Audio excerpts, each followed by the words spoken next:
Good morning, everyone, and welcome to the Everett Mills. We're proud and delighted to have you here in this incredible space this morning. And as Susan said, my grandmother did work in this mill, in the Everett Mills. I'm the third generation to be engaged in the Everett Mills. And each of us with a different, each of us have brought something different to that experience and bring something forward from our experiences.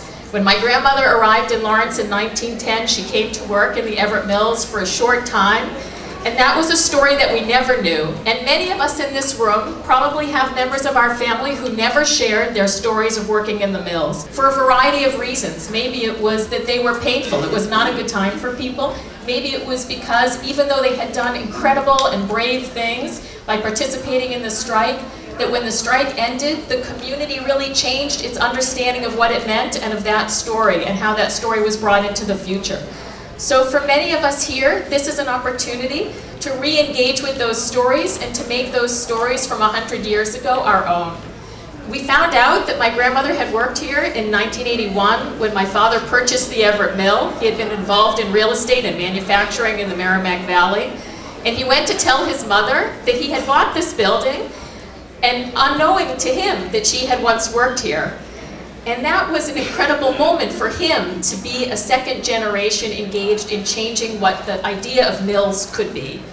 So it was his vision to continue to have many businesses in these mills. It was a vision that was carried out by many owners of properties and mill properties around the city. That there could be manufacturing businesses like Polo and Southwick and Bugle Boy and Cardinal Shoe in these mills, providing jobs for people in the city, but that these mills could also be places for technology companies, for office space, for creative space.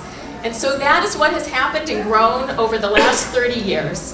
In 1986, I joined my father working here at the mill, and I became involved with a wonderful group of people that we're getting ready to celebrate the 75th anniversary of the Bread and Roses strike. It's hard for me to believe that 25 years have passed, and that I must have just been maybe 10 or 5 even when I got involved with that. But then our vision was again to engage in the story of what the mills could be and what this story could be. And it was the beginning of the Heritage State Park, of the renovations around Canal Street that we're still engaged with now as we look to see what's the vision of the canal and what can that mean to this community? What can we do to the downtown? And I'm struck by one other idea and how we participate with the idea of the 1912 strike. The strike was really about collective action. People from all different nationalities and all different languages coming together to push one idea and vision forward.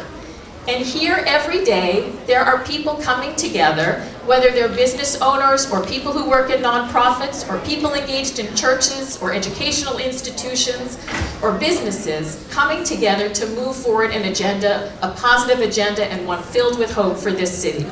So I hope this space will be a place where people can engage in that memory, engage in the vision that we have now, and engage in moving the city forward. So welcome and come back and visit us often.